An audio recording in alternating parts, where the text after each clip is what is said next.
Welcome back, everybody, to Music Talk. I'm Dave. I'm Mike. It's Mike. Mhm. And we appreciate y'all being here. And don't forget, if you will, to click like, share, and subscribe and keep us rolling along. Helps us out in the long run. We've had some scheduling issues the past couple of weeks, but we're back. And this week, we are going to do the latest from Papa Roach, and it's called Ego Trip. Now, I got to tell you, man, this is one of the coolest CDs covers, right? Mhm. This is the hard case, comes with it. But if you look up there, you see where it says Papa Roach? Yep. It's kind of like it's been written in blood or something. It's raised on there. It's really strange. And then on the back, you've got the track listings here. It looks like a some kind of billboard type thing. So when you open this up, I got a real cool thing that came with it. I'm going to show you too. But when you open up this cover, the inside sleeve here, it's like there they are on a roller coaster called Ego Trip, which is basically, you know, what life is, a roller coaster, right? So it's like you're at an amusement park, see? Mm-hmm. And you got Carl Roach, that's their Roach's name, Carl Roach. And then, you know, it leads off into these little amusement things here. And each one of these ticket stub things is the lyrics to the songs, which is pretty cool. Mm-hmm. So it gives you all the track listing on the back. If you fold it up, that is the back. Or maybe it's the track listing. Yeah. Actually, it's who did what on here. Track listings on the other thing. And this is what the CD looks like too. So it's got Carl Roach looking at you right there. Let me take my finger out. It's right at home in Tidewater. Yeah. There's quite a few of those. So it comes with one more thing. It comes with this little card here. It's like a credit card, right? But it's called the Ego Trip Carl Roach Season Pass. Uh-huh. Right? Which I don't know what it is. I tried to Google it, see if something comes out, but it's really hard to tell. But if you look real close, you can pop this out and it's a guitar pick. Okay. See how it's outlined? What about the barcode down there? Did you try scanning that? I didn't scan it. I was scared to. I thought it might make me buy something. But I may do that. I may check it out. I don't disable the wallet on your phone and then scan it. Yeah, I'm thinking it'll probably be a plush toy of Carl Roach or something. I don't know. Yeah. Which is a really cool emblem, right? The Roach. I think he's pretty neat. So all in all, I like the cover. I like the case. Everything that comes with it. It's really a super cool package. One of the better ones that we've had. I think just the case itself is really neat, man. I mean, it's brightly colored. You got all the, you know, Ferris wheel in the background there and everything. So I give them big props for the case and the cover and everything. I thought that was super, super cool. The record, on the other hand, itself is it's weird to me, this album. It's almost like it's two different albums if you go down the track listings, you know. The words, there's a lot of meaning in the words. I'm not going to go through each song and tell you what each one's about, but it's definitely about some dude dealing with himself. He's in his head. He's got this ego trip thing that he's doing somewhere in the middle of the record. But to me, it's about people going through stuff. They've been locked in. They haven't really had much to do, but just deal with themselves for the past couple of years. Yeah. I think this record pretty much explains it's kind of like going through somebody's life and how they're dealing with all this stuff. Yep. Right. So we go to the first song. The first song is Kill the Noise, you know, basically what's in your head, right? Kind of smacks you right in the face. This is a typical Papa Roach sound. I really liked it because this is what I was expecting the record to sound like. Now I got into that middle section there where he starts doing the shut up, and it reminded me of Korn. It kind of similar to one of Korn's songs, you know. There were a couple of tunes that really reminded me of the Chili Peppers too. Yeah. Of what I would have expected the Chili Peppers to be doing today, you know? Instead of what they did. Right. You know, I'm so much for that. Yeah. We'll let that one go with the last couple weeks ago. So anyway, yeah, the first one to me was great rocker right out of the gate. We're rolling, you know, and then the album takes a really quick turn. And number two, Stand Up. Again, the words mean what they mean, you know, There's a good meaning in them, but it's starting to turn into a rap album. Yep. At this point. So it goes from the typical Papa Roach that I say typical to the second one, which is stand up. And there's this part in it where he says sweat, sweat, sweat. And I mean, I hated that so much, man. Oh, I just couldn't stand it at all. But it has this overdriven bass, which I thought was a bass. But then when I saw the video, the guitar player was doing it. So it kind of brought it down for me because I really thought it was the bass, you know, and it was giving me this Beastie Boys kind of feel like they did with Sabotage. Yeah. But then I don't know, it was when I found out the guitar player was doing it, which maybe it was just for the video because it still sounds like the bass doing the overdrive to me. Then it's a typical angry anthem is what it is, you know. I don't know. I didn't really, I don't know. It's the beginning that begins the about 6 songs that all have rap basically. Yeah. Well, I had a hard time telling the difference between the songs, to be honest with you. I mean, after a while, Yeah, when he would start singing those chorus melodies and stuff, they all sounded the same. they did. And then, Same effects on the vocals and the same approach. yeah, I agree with you. Especially for like the first 8 or 9 songs, Yeah. you The know. first out of 12. Well, no, there's actually 14. Oh, okay. Out of 14. But we'll get back to that because so you got the first song, which was different than the next 7 or 8, right? Mhm. The next 7 or 8, you're doing a bunch of rap. Swerve is number 3, reminding me of Eminem mixed with a little bit of Dr. Dre on the chorus. Then it comes back in, sounds like Kid Rock, and then it ends up sounding like the Beastie Boys, you know. So Yeah. it's like you smashed all 4 of those things together, and that was what the song was. But this one here, he actually had a couple people on it. He had a guy named Jason from Fever 333 doing the rap with him. And then he also had a guy named Swayco doing the other rap. So, I don't know either one of them people. I don't know Jason. I've never heard of Fever 333, and I've never heard of Swayco. So, No. anyway, that was number 3, Swerve. Number 4, we get the Bloodline. You got that overdriven bass again. It's another rap rock song. I guess that's how you go with the rap rock, right? I mean, I don't know how else you could say it. Had a little guitar solo in there, though. It was one of the only guitar solos on the record, but it had one in that song. Yep. Then you get to number 5, still kind of a rap song. And then the middle of it, or, the chorus, I guess, sounds like Fall Out Boy. It reminded me of a Fall Out Boy song, Yeah, So, I'm gonna say this. I wouldn't buy the album, but it's not something that would drive me to changing my radio station if it came on, you know. yeah, And the thing is too, I mean, the thing that I noticed is that it was uh a great mix for me to check my sound system out with. yeah. They have they're on their songs. They have a lot going on. Yeah. There's stuff coming in from all directions, Right. and it's really And really good production on that. yeah, and they do cover a lot of ground Yeah, with the spectrum they're covering, as far as that goes. Just wasn't my cup of tea though. I mean, this kind of stuff. Like I say, if I was to walk up onto a band at a lake fair or something like that, I wouldn't walk away. I'd stand there and watch and enjoy the show. yeah. Um, And live, they probably really, yeah, put on a spectacle. yeah.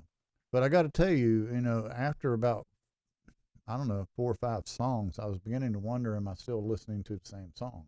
Yeah, yeah, and that's kind of the way it was for me because, with the exception of the first one, these 7 or 8 songs are all very very similar.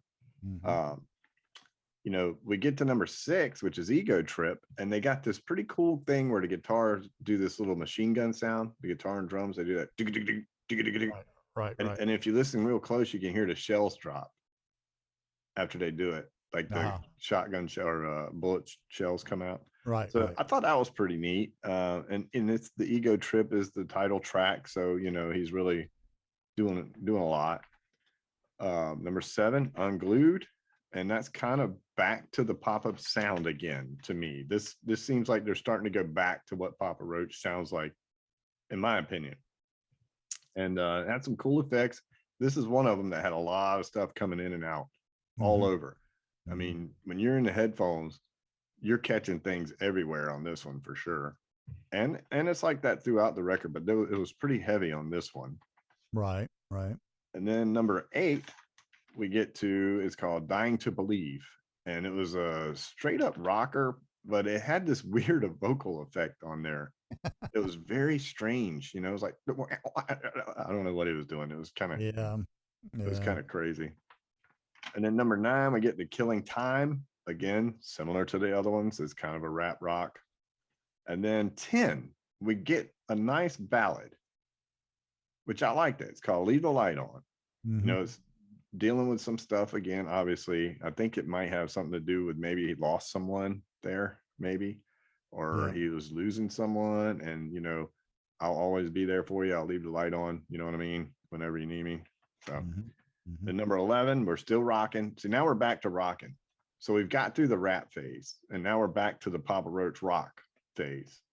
So after the ballad, which was 10, now number 11, we got Always Wondering. And to me, it sounded so much like Skillet. I thought, you know, it was like, man, that sounds just like Skillet. But then, you know, they kind of all sound that way. You know, Well, yeah, those. all those bands in that genre, and that's what I was going to say. You know, I mean, for 20 years ago, I was hearing this stuff. You Yeah, know, and it really hasn't changed. yeah, and I think what you were saying too is when we were talking a little bit earlier about this subject was that the bands from like the 90s have progressed and they all have progressed to the same thing almost, right? Hmm. Like Yeah. all these bands sound the same. They progressed from what they were in the 90s, but they seem to have followed the same path and they all Right. sound very similar Right. still. Right. It's really weird, you know, because when you were saying it earlier, I was like, you know, it's got a point because I mean, it's hard to tell these bands apart anymore because Hmm. they're so similar. Yeah. And then on And this one here, number 11, Always Wondering, it was heavy core. That chorus was heavy Red Hot Chili Peppers, the way yeah. it was going. Oh yeah. You know, it was like, man, this sounds like it should have been on the Red Hot Chili Pepper album that we just did 2 weeks Right. ago. And that's what I was saying. You know, we that should have been the Chili Peppers. You I know. actually think it would have been better if the Chili Peppers put this song on their record. Yeah. Yeah. Well, I won't go into that because everybody knows I hated that record. Yeah. So then we get to number 12, No Apologies. Really good rocker. I really like that one. And then 13, Cut the Line. I really like that one too. But that one to me sounded like, Cut the Line sounded like if you would have took all the other songs and summed them up into one song, that would be this one. So if you want to Hmm. know what this record sounds like, listen to Cut the Line because Hmm. it's got every song on there to this point in that song. Yep. You know what I mean? So to sum up the whole record, just listen to Cut the Line and you'll know what you're going to get. If you like that song, you're going to like the whole record. Hmm. And then number 14, Surrender, pretty much same sound, same thing that was going on. So there is very much a lot. That's what I'm saying. It's like two records here. You have a rap record and then you have the rock record. And they're all kind of similar. The rap ones kind of sound the same. The rockers kind of sound the same. Yep. I won't say that it's. I didn't hate it. I thought it was pretty good actually. Well, you see, you know, and here's what gets me. All right. These bands here, like Papa Roach and all that, they're all going into this heavy laden electronic drum sound, overproduced, whatever. Mhm. And you can't tell me, all right, now, for example, take Rival Sons, Dead Daisies, or even Black Country Communion, even though Glenn Hughes is in front of that band too. Right. They don't sound like the Dead Daisies. No. You see what I'm saying? And Right. so you can't tell me that with a little bit of thought. And the reason why I'm saying this is I was watching a YouTube video today, a couple of them. One was with Wendy from Prince, guitar player. And then the next video was all of Prince's band on Purple Rain. Right. They were all there in the room talking about all this stuff. And one thing that they said that during that time with Prince, that things slowed down. He was wanting to put an album out every month or every 2 months. You know, Yeah. the record company wouldn't let him do it, but that's the way he wanted to push. But the thing was, is because this one was being done, and they didn't know at the time when they were in rehearsals for it that it was going to be done as Purple Rain. Right. So they took their time, and he had time to go back and tweak things, and step in and move things around a little bit. And, Right. you know, and I think that's something that a lot of the music industry is missing today. Yeah. And there's one thing that I saw too today, a quote about, it was a picture of Beethoven, and the person stood there and said, "We all suck. If you want to think you can live up to this, step forward," you know? Yeah. But he said, as far as music, we all suck. Yeah. I saw that video too. Yeah. And you know what? It's a lot of damn truth to it, man. Everybody's too busy trying to put the stuff out there to hear themselves instead of Well, taking the time to build a product that people want to hear. And yeah. when you got a tried and true formula, you know what? Think outside the box. Come on. Well, I actually think that going along with that, uh, when CDs came out, they gave them more time on one record, right? Mm-hmm. So I think people will try to put too many songs on these records. Yeah. I mean, you got 14, was it 14 songs on here? I mean, we've even done CDs reviews with 20 songs, right? Yeah. I Yeah. mean, take those 20 songs, reduce them down to a good 8 to 10, and give me that product. Yeah. Because when you start getting into 14, I don't care what band it is, there's going to be some that sound like some already on the record. Well, you know, the new Doobie Brothers album was like that. Too many songs. Yeah, a lot of Even them. the new Robin Trower album, I thought was too many songs. Yeah. I Yeah. thought he could have cut at least two of those songs out. You know. Yeah. I mean, and because they start to sound so similar, you start getting bored after about 10 songs, Yeah. and Well, then you're like, man, I would just love to see things get back to a point to where it's not about putting it out there to hear yourself. mhm, It's about feeling like you've got the privilege to put something together. So take pride in putting it together, put a quality product out there, yeah, and make the whole album, if they want to listen to it cover to cover, tell a whole story. right. Like each song being a different chapter of the book. Yeah. You Yeah. know? And I think too that he probably, this thing kind of goes in order to me a little bit. Yeah. Yeah, it does. And I just think it's a long CD for what we get here. Mm-hmm. There's a few things about it that when they did it, they went out, of course, COVID.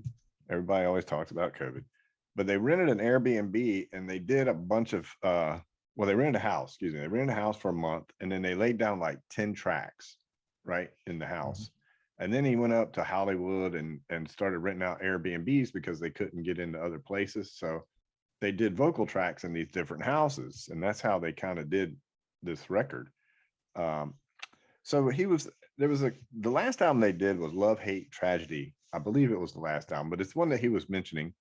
And he said that he wanted to prove that he was a valid rock singer, right? Mm-hmm. So that's what he concentrated on that record.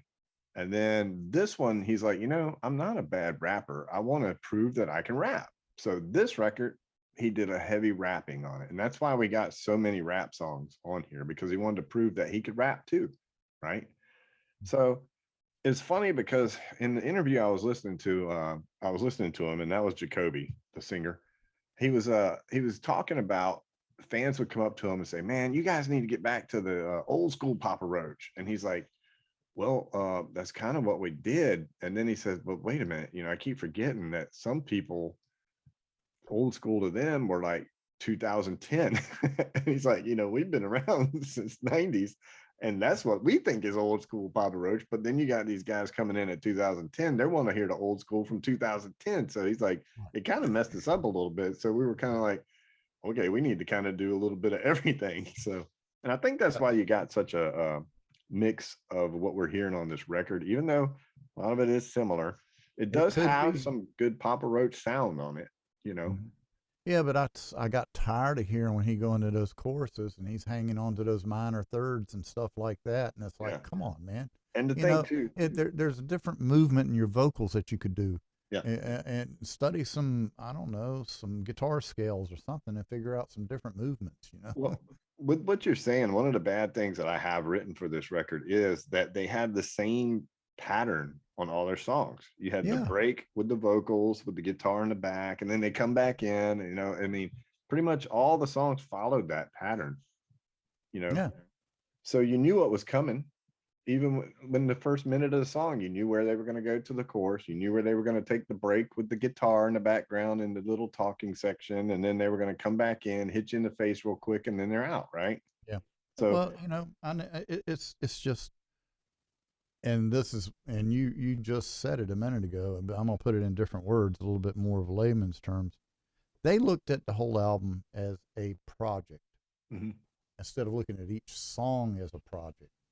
true, that's true. So if you look at the whole album as a project, well, then you're going to find a formula that works, and you don't get in there, and it's just like baking cakes. Yeah, All the cakes are going to taste the same if you use that same formula, yeah, yeah, and especially bake them on the same day.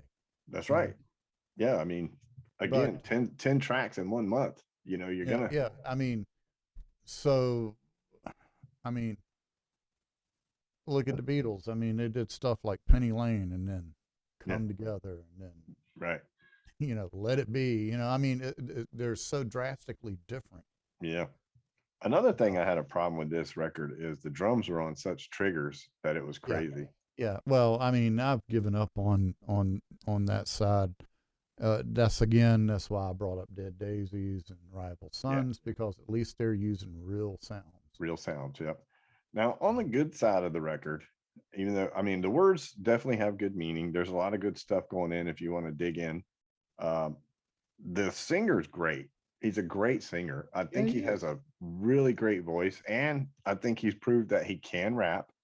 I think the production was fantastic. Yes, I There do was a too. lot of times when they would do these little guitar things back and forth in your Hmm. head, and I like stuff like that. I like all the stuff coming around and in and out.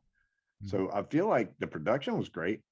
And I like a lot of the record. It's just got really monotonous and it sounded the same for, you have one section that sounded like all the songs sounded the same. Then you had another section where all the songs sounded the same. So, and I know that, they were going for this project concept, it looks like. And I think that might have hurt the record a little bit because of the way they flowed the concept in, didn't give you the variety break that you really needed, Right, you right. know? Yeah. It and well, I just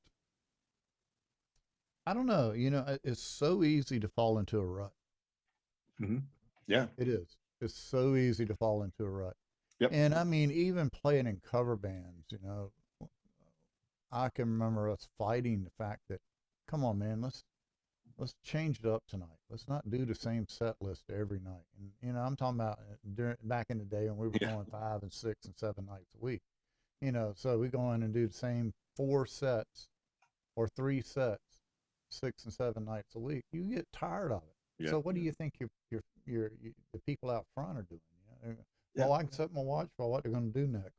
Yeah. I mean, so Yeah. don't be predictable. That's Think right. outside the box.